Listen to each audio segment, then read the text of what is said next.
Nah, kemudian yang terakhir tadi mengenai apa tadi yang terakhir? Dirjen pesantren.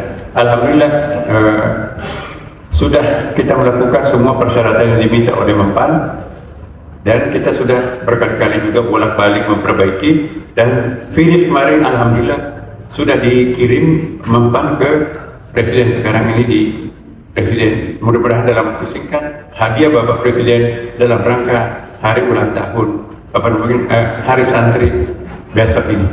Jadi insya Allah kabar baik buat Pondok Pesantren akan punya dirjen tersendiri yang selama ini hanya diurus oleh sebuah direktur, dan sekarang ini akan diangkat menjadi sebuah dirjen direktur jenderal. Dan ini mungkin nanti akan mengganti dirjen haji yang sudah pindah ke tempat yang lain jadi satu kementerian tersendiri. Saya kira itu kalau di perbankan itu kan ada OJK-nya kan.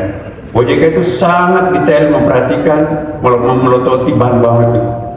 Jangan sampai nanti ada yang melakukan penyimpangan, ada fraudnya gitu kan. Tidak boleh terjadi di bank seperti itu, karena ada pengontrolnya. Nah, kita pun juga nanti keseluruhan pundi-pundi umat ini akan dipelototi juga oleh semacam lembaga khusus. Ya, misalnya tidak boleh seenak-enaknya, misalnya yang wakif itu, pengelola wakaf itu nanti apa namanya, nazir wakaf itu mendistribusikan dana-dananya itu kepada berdasarkan like and dislike, itu harus melalui prosedur.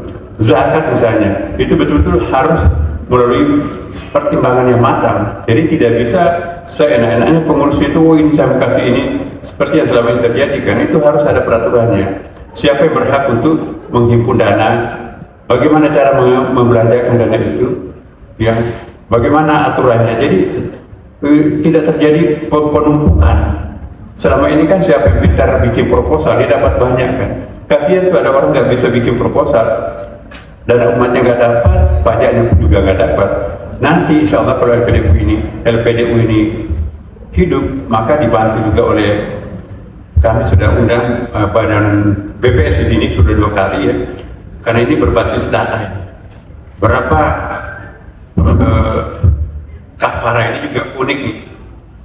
Kafar itu apa? Orang yang tidak sanggup berpuasa, mungkin pengantin baru, akhirnya melakukan hubungan suami istri di siang Ramadan, itu kan harus ada kafarahnya namanya.